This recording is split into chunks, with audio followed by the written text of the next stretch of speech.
We recently had an event at our OpenClassrooms Paris offices. We invited Suzi LeVine, who is an ex-US ambassador to Switzerland and Liechtenstein. Suzi is also one of OpenClassrooms' advisory board members in the US. And she came to talk about diversity and inclusion in the workplace. It's a topic that's very important for Pierre and I as OpenClassrooms co-founders, both from a company perspective, but also from a school perspective. We think we have even more responsibility to address it and to improve on it. Why? Because diversity creates more value, and we want to foster a diverse environment at OpenClassrooms, just because that's the right thing to do.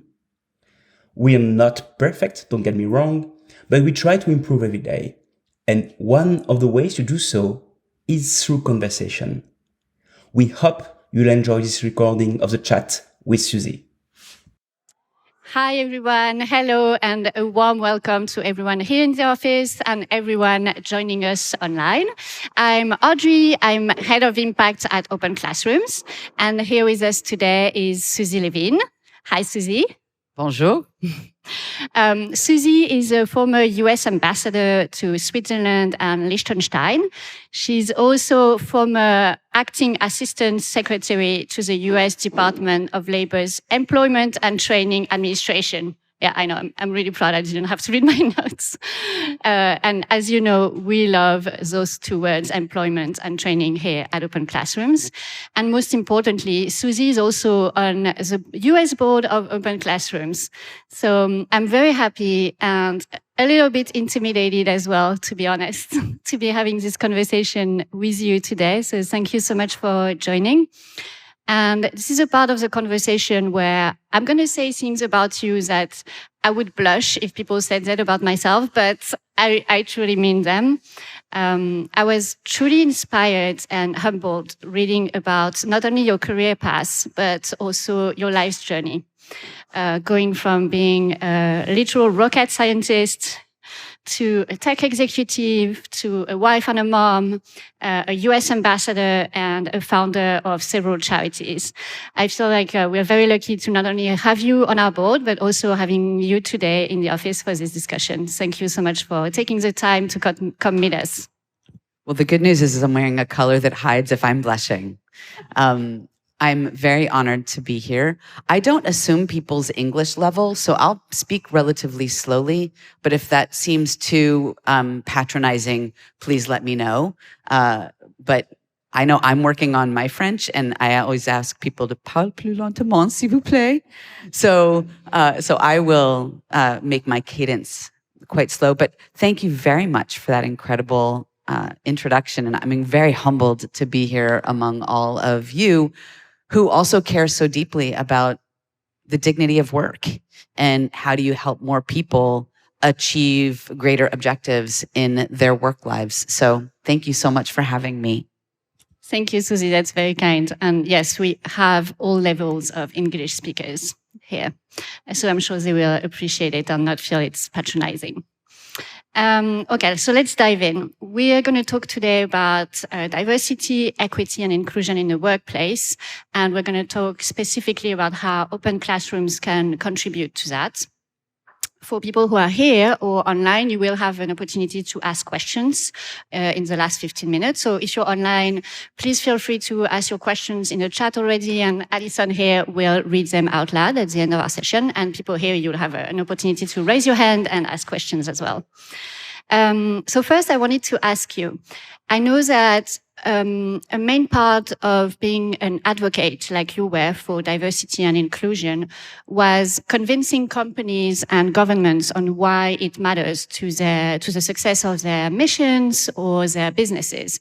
And I feel like OpenClassrooms, we don't have to do that much work on the convincing because we've recently done a team-wide survey, anonymous survey, where we found out that 92% of our team members think it's a very important topic and it's worth dedicating resources and time to.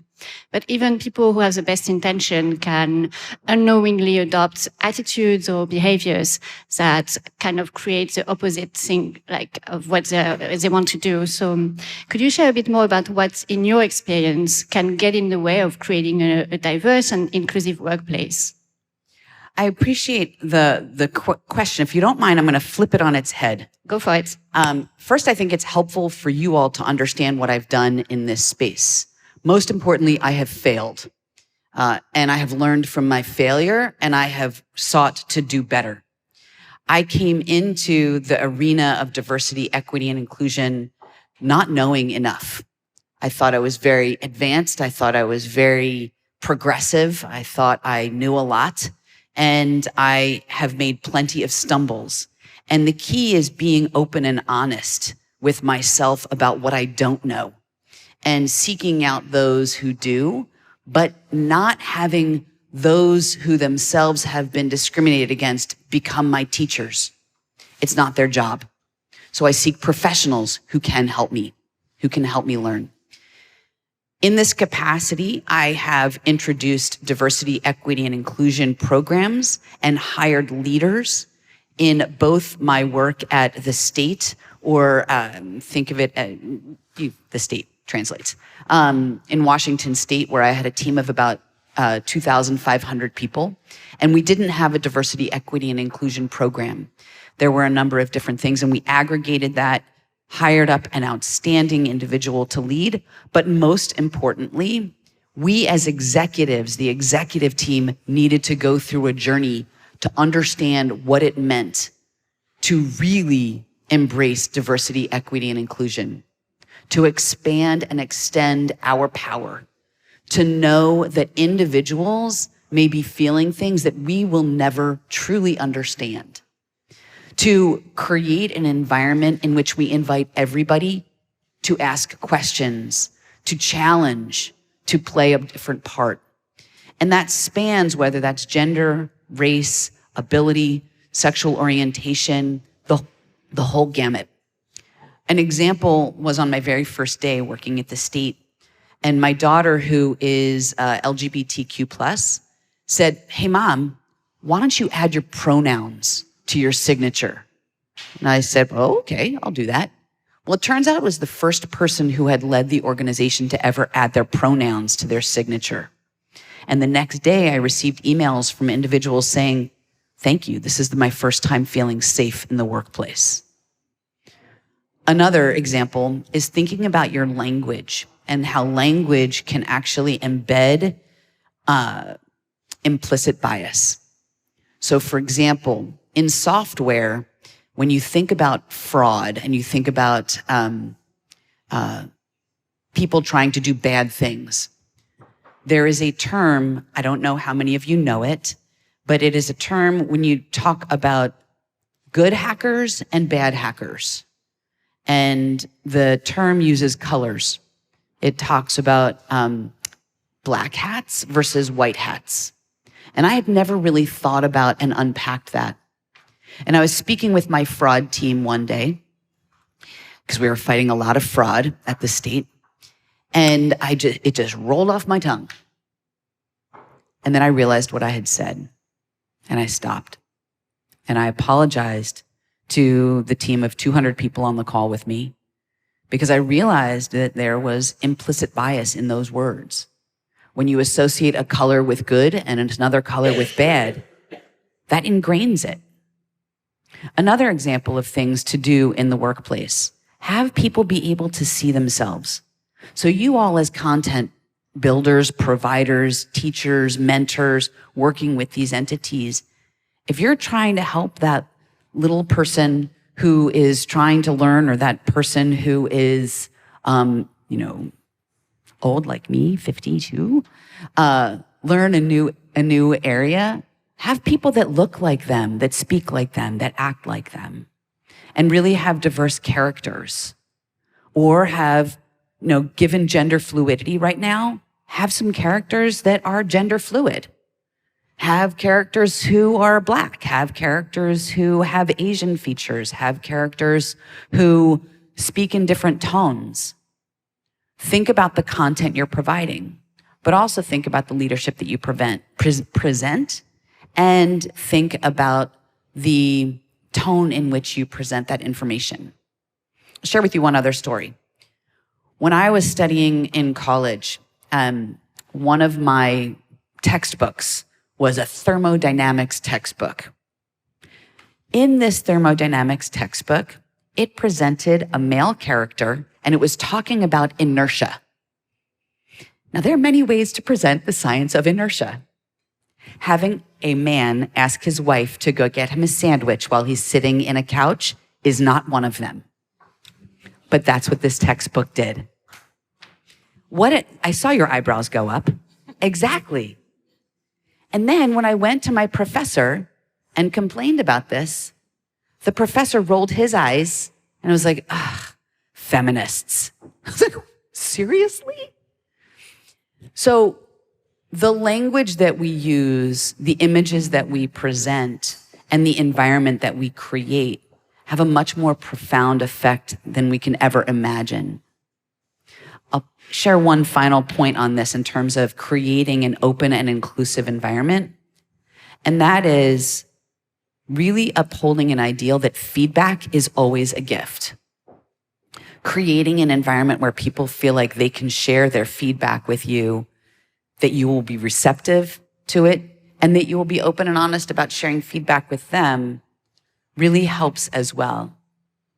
I'll pause there because I suspect that there may be some questions from that. But And there's already a lot to think about. And I love what you said about basically the attitude of, I'm not going to know everything. I'm not going to have all the perspectives from team members in our team, but asking for advice from people who know, from people who've been there, and asking the experts really is a way to be more courageous about having those conversations.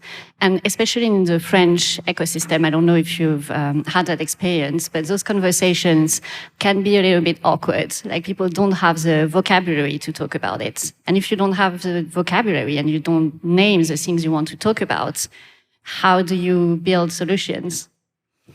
well, it's interesting that you say the French context, because I think in the US, we have a very different context as it comes to diversity, equity, and inclusion.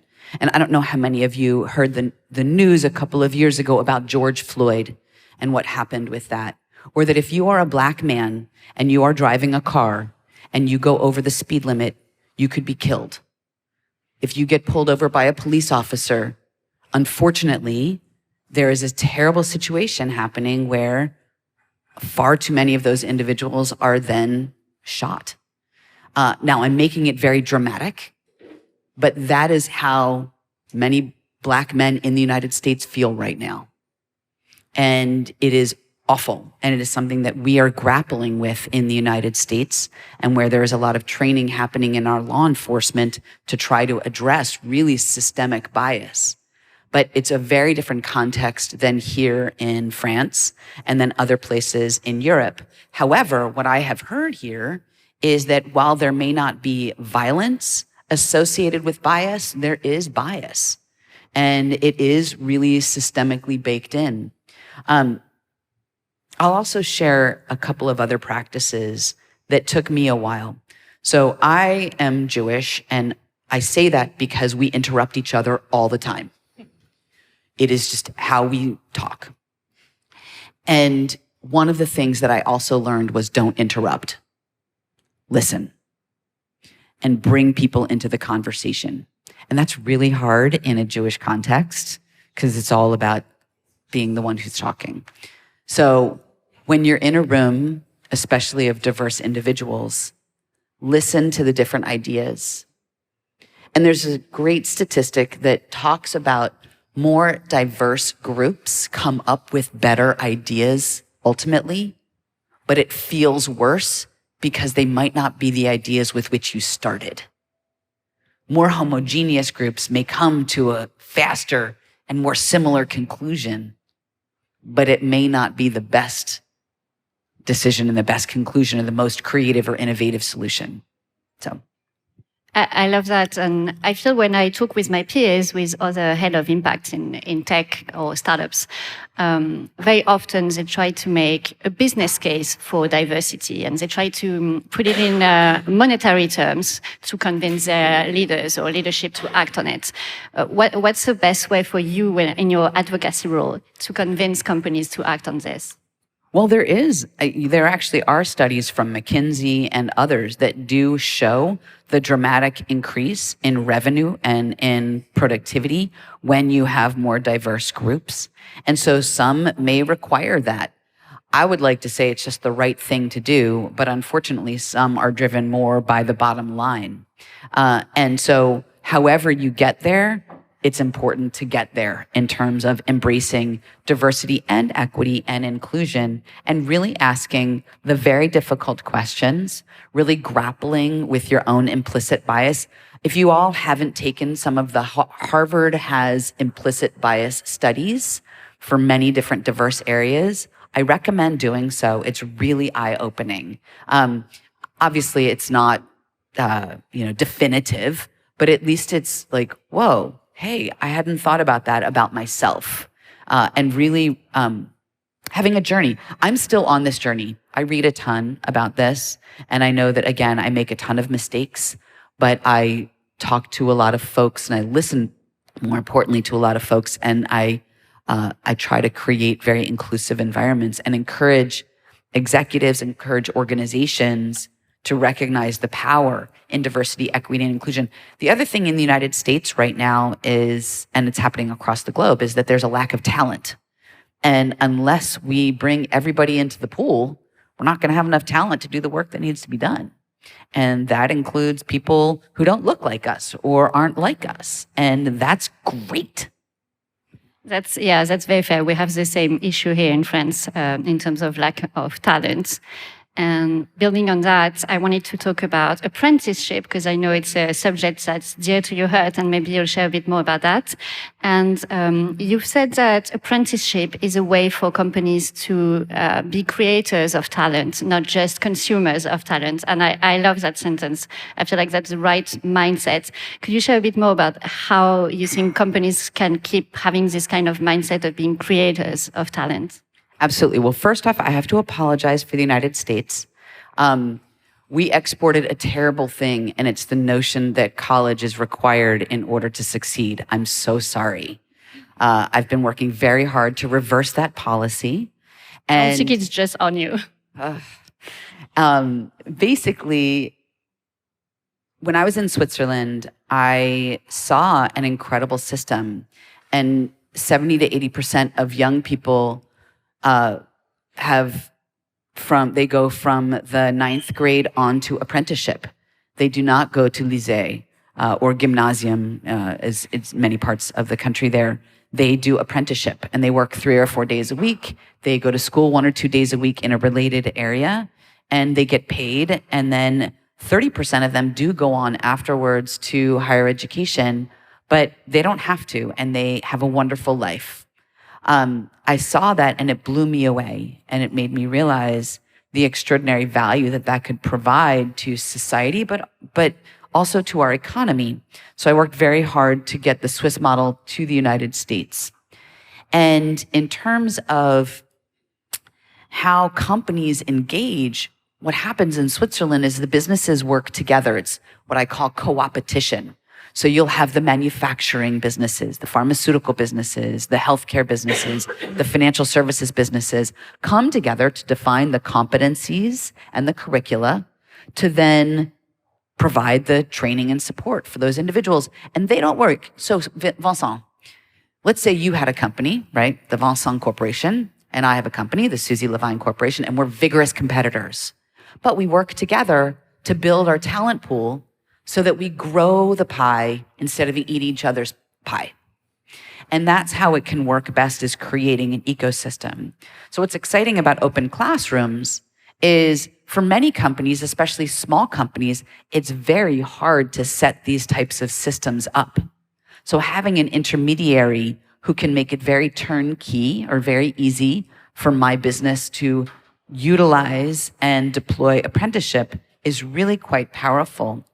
And for far too long, businesses have just waited at the end of the university pipeline for individuals to come out who don't frankly have the skills to do the job. And then just say, okay, jump in and do the work, as opposed to either getting them younger as terms of youth apprentices or finding other talent pools and bringing them in. So one of the silver linings of the pandemic, with the dearth or lack of talent that's out there, or the people deciding I want to do something different, is an opportunity for businesses to invest in their people. Now, I'll talk to one other systemic challenge. When you look at economic results from a business, and they look at their assets versus their liabilities.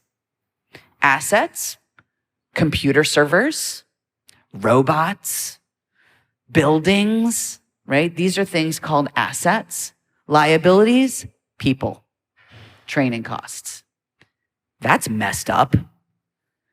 And so I think that there's also an opportunity to drive that conversation around how does investing in your people become an asset? And so that's where I think we ultimately need to go in this question of businesses being producers and not just consumers of talent.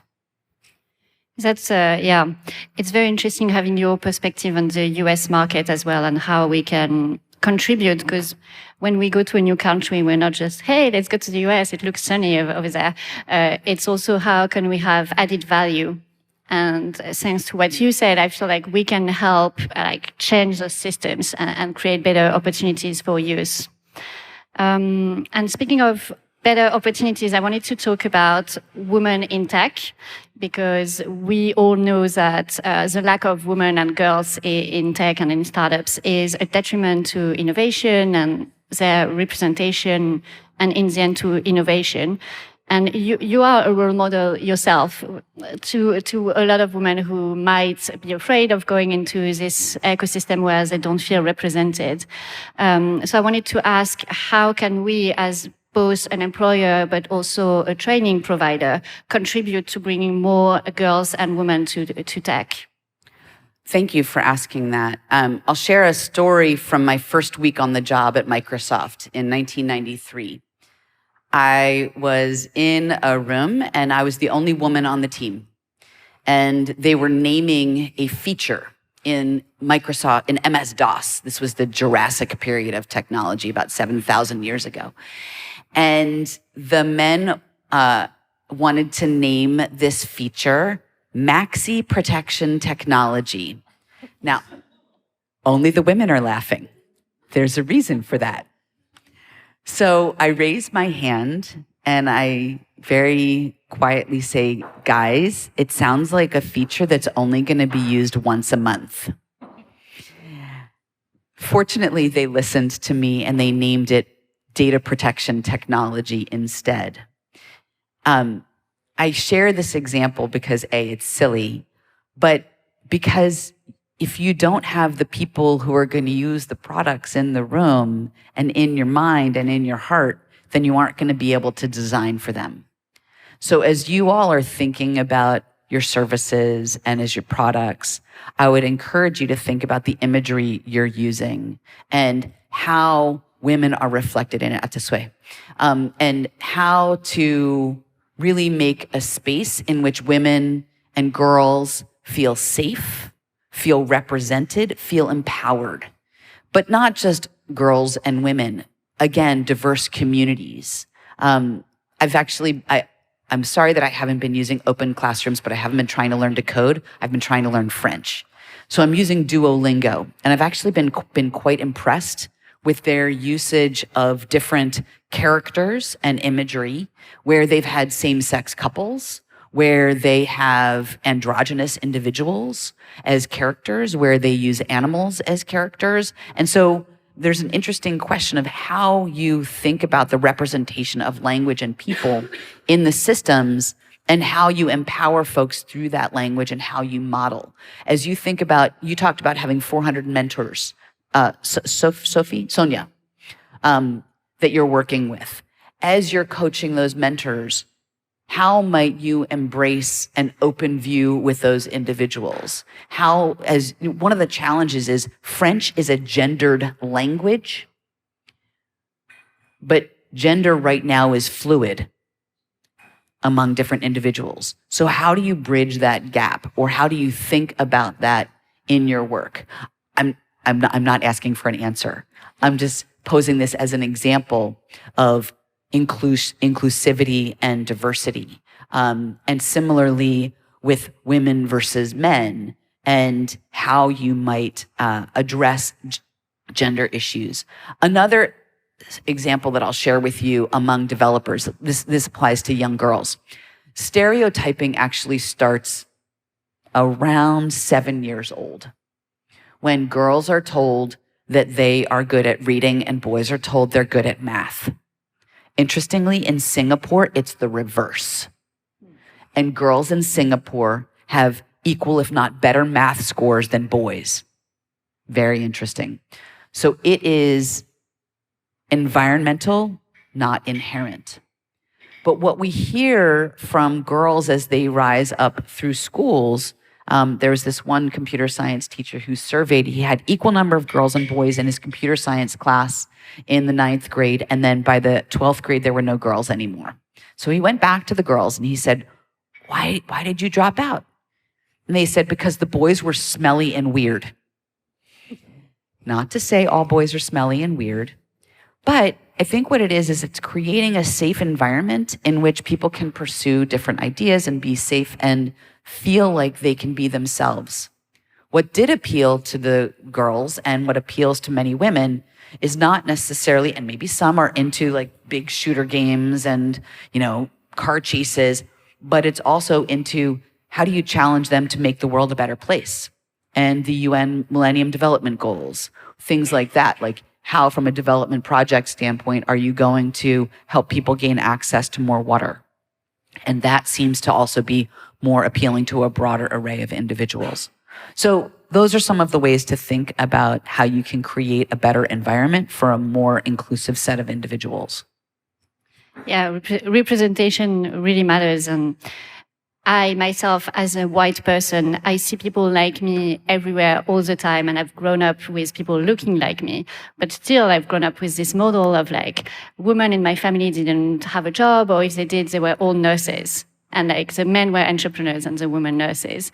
And I grew up with the Disney princesses, and even though they kind of look like me still, I felt like I was wrong for not having blonde hair and blue eyes, because they all look like that. And yeah, definitely we are about to actually rebrand. So we are launching a new brand at OpenClassrooms. And I know that representation is one of the things that we really want to work on and make sure that both our team members and our employee and our students see themselves when they do an OpenClassrooms training. And we'll need your help to make sure that we actually keep that promise. I know that the clock is ticking, and I know that people in the audience or online will want to ask questions. So if you're in the audience, just raise your hand, and Alison will come with the microphone, and Alison will also look at the chat and make sure people online can contribute. And you're welcome to ask whatever questions you want. It could be pertaining to the work, but it also could be pertaining to my crazy non-linear career, my kids, my dogs, my sports teams, whatever you'd like.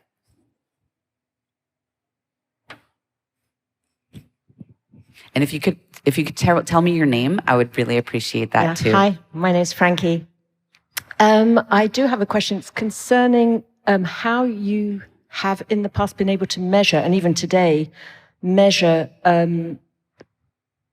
the shift from a non-inclusive organization to an inclusive one, in terms of the culture of the companies themselves. Is there a shift, and how does that actually transpire and measure?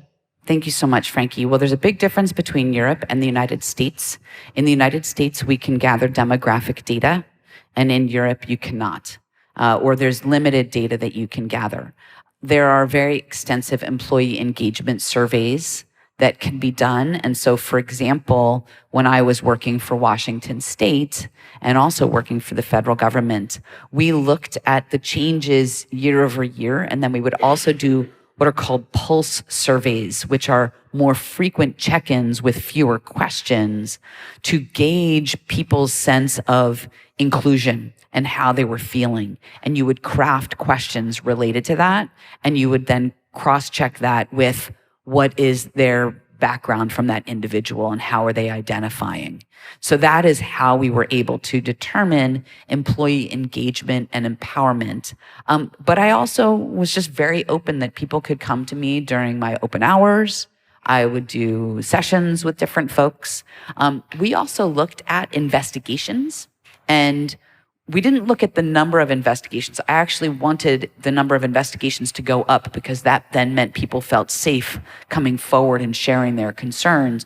But it was the nature of those investigations that I was specifically looking at to see, are we better training our managers? Are we better creating an environment in which people feel safe or where people feel like they're better supported? So those are a couple of the ways that we were able to look at our effectiveness on that front. I had a longer period of time at the state and was able to see more progress there than at the federal government. Initially, it really was just setting some of these things up, right? Our initial objective was have it.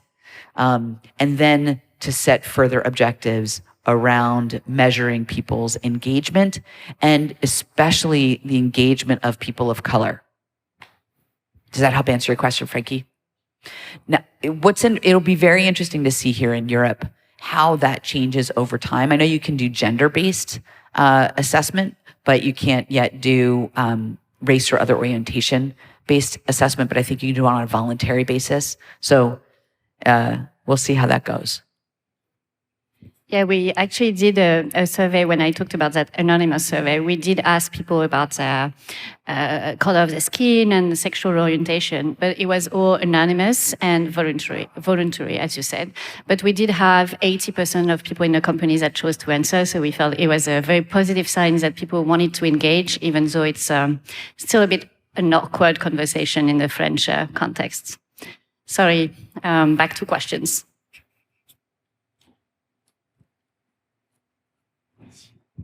Hi, I'm Matthew. I had a question about what, in your opinion, is a political role that government should have to improve the education system and everything we talk about? Because you talk about the system is in Switzerland, for example, which is very different. So yeah, what is the role of political in everything, in your opinion? It varies by country, right? In the United States, education is very distributed. It is very, very local. You have local school boards who are really defining the curriculum and the structures. I actually really love the Swiss system where it is a partnership between government, federal and local, business, and the individual, right? And it's a really, I think that works beautifully in the upper years, right? It's in Switzerland in the 7th grade, you have something called Schnuppen, where you do sort of seventh grade is when you do the company visits. 8th grade is Schnuppen, which is sniffing. You go for like a week or so. 9th grade, you apply. 10th grade, you start. And I'm seeing more and more of that in the United States get picked up. The other role that I think government plays that is really, really critical is providing the education component. So, for example, in the United States, the community colleges system is where a lot of the support for businesses could be and how people get trained. But education can't keep pace with innovation. And so to the extent that the requirements change so rapidly and that the need for knowledge advances with new technology, that's where industry really needs to play a critical role. Now, that said, most importantly is teaching people how to learn, right? Computer languages change. New ones come on, whatever. So it's not a matter of let's teach this person C++. It's let's teach them how to learn how to code. So I think that government plays a critical role but it has to be in partnership with industry, which is pretty controversial in terms of an approach. But I've seen it so effective. And for a very long time in the United States, people would really, school systems and stuff were like, keep business out. But finally, they're starting to open the door and understand the value of partnering in that way. I don't know how it is here in France. I think in the UK, that is happening and then some. And I know in Switzerland, it happens really dramatically. So does that answer your question, Mathieu? Do you have questions from online people? Oh, yeah, Fernanda. Suzi, as you know, one of the part of our strategies is the US development. And I would love to have your view on what is the biggest challenge that Open Classrooms will be facing in the US and what would be our competitive advantage to tackle that.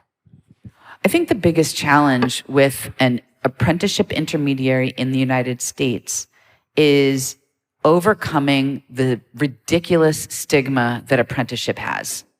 In the United States, far too many people think apprenticeship equals welder, plumber, electrician, carpenter, which we need more of them, clearly, and they make a lot of money and they do really important work, but they don't think about it as a career that is going to lead them to a lot of success.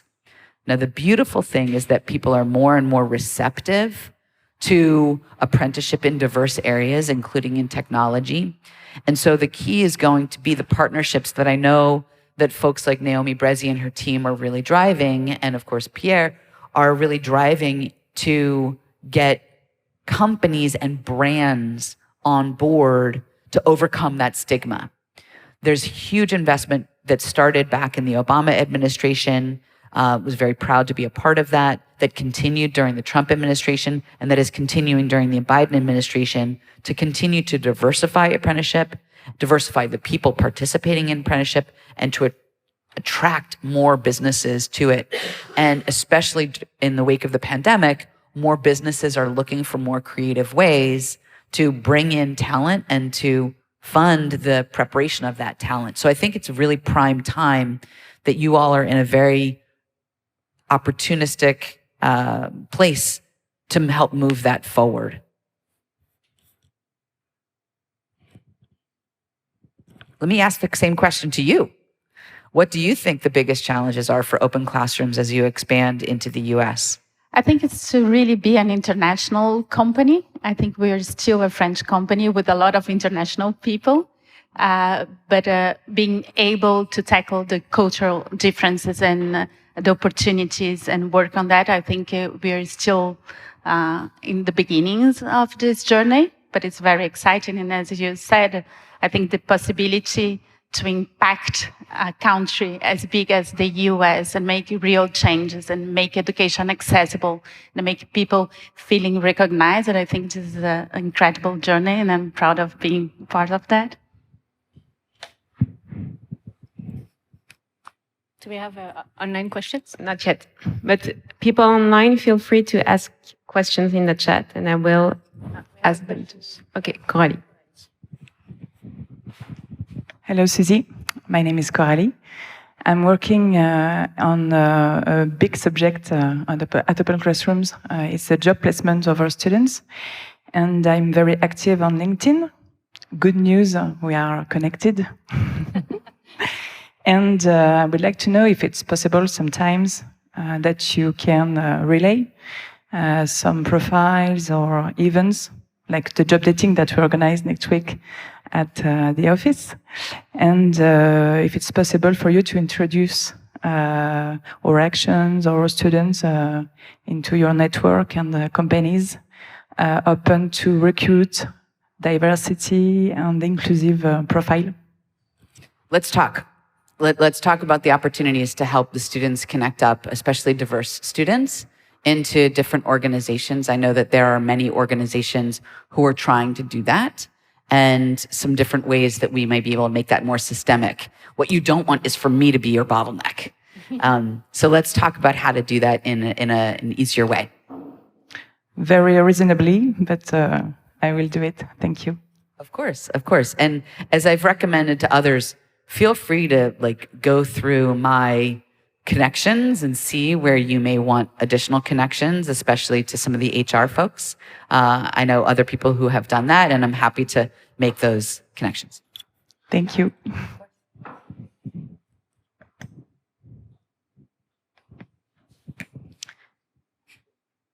All right, people online.